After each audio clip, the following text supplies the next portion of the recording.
Manajemen waktu yang tertinggi adalah memprioritaskan waktu untuk Allah. Lebih baik kehilangan sesuatu karena Allah daripada kehilangan Allah karena sesuatu.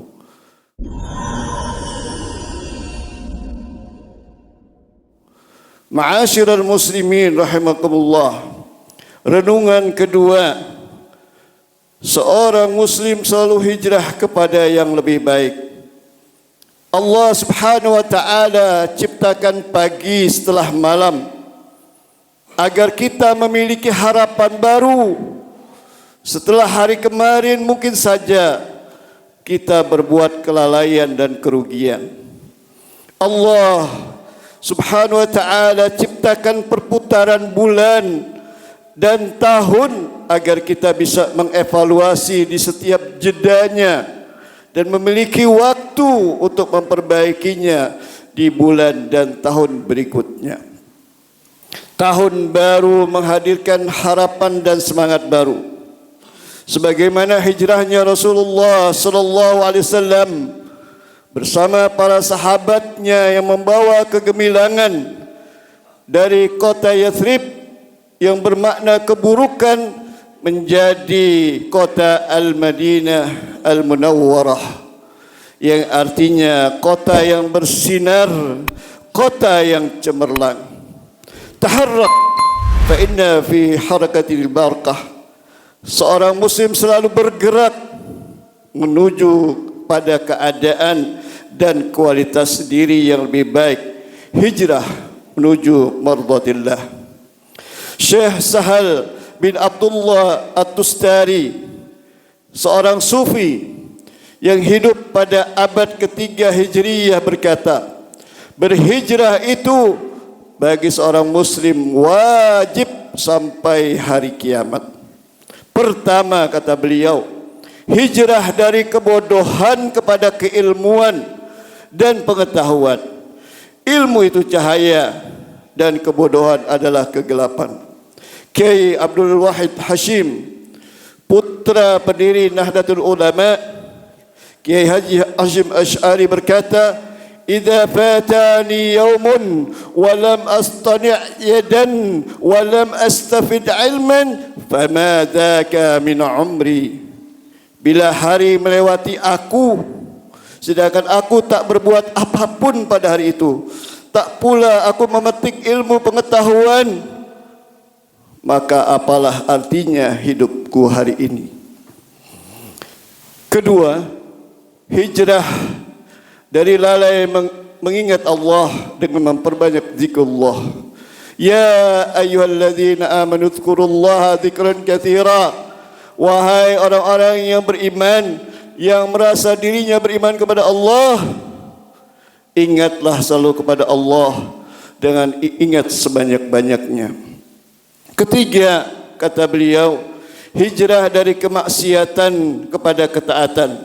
Sebagaimana taubatnya orang yang kelam masa lalunya, kini cerah masa depannya, karena segera memutuskan untuk berhijrah kembali kepada Allah dan kemudian istiqamah.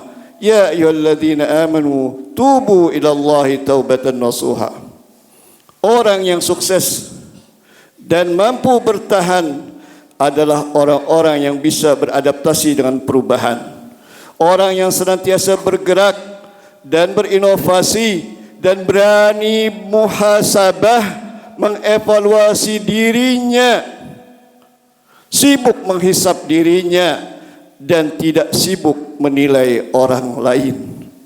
Seorang muslim bermuhasabah bukan hanya setahun sekali, tetapi dilakukan setiap harinya dengan bertanya, kebaikan apa yang telah aku perbuat hari ini dan kesalahan apa yang aku telah perbuat yang merugikan dalam kalkulasi dunia dan timbangan akhiratku.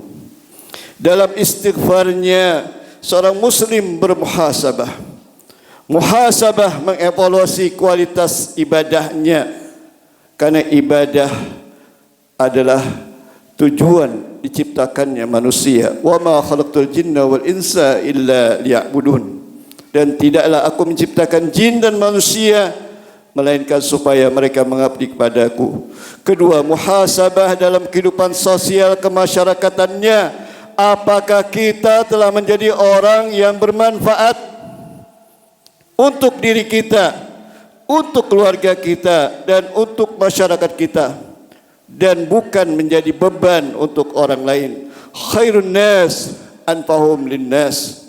Sebaik-baik manusia adalah orang yang banyak membawa kebaikan dan manfaat untuk manusia lainnya.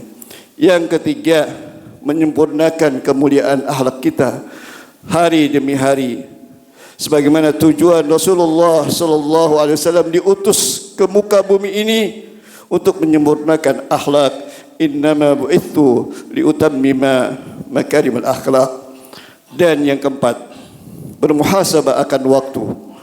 Apakah waktu kita selama ini telah digunakan untuk sesuatu yang bermanfaat, yang menambah ilmu kita, menambah kesolehan kita, dan meningkatkan produktivitas dan prestasi kerja kita, dan beribadah kepada Allah Subhanahu wa taala.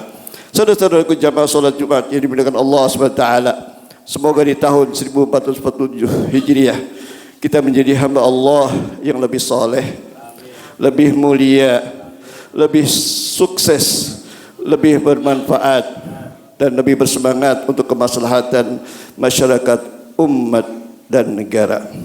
Dan semoga Allah SWT memudahkan perjalanan hidup kita di tahun 1447 Hijriah dan menjadikan kita orang-orang yang beruntung di dunia dan di akhirat.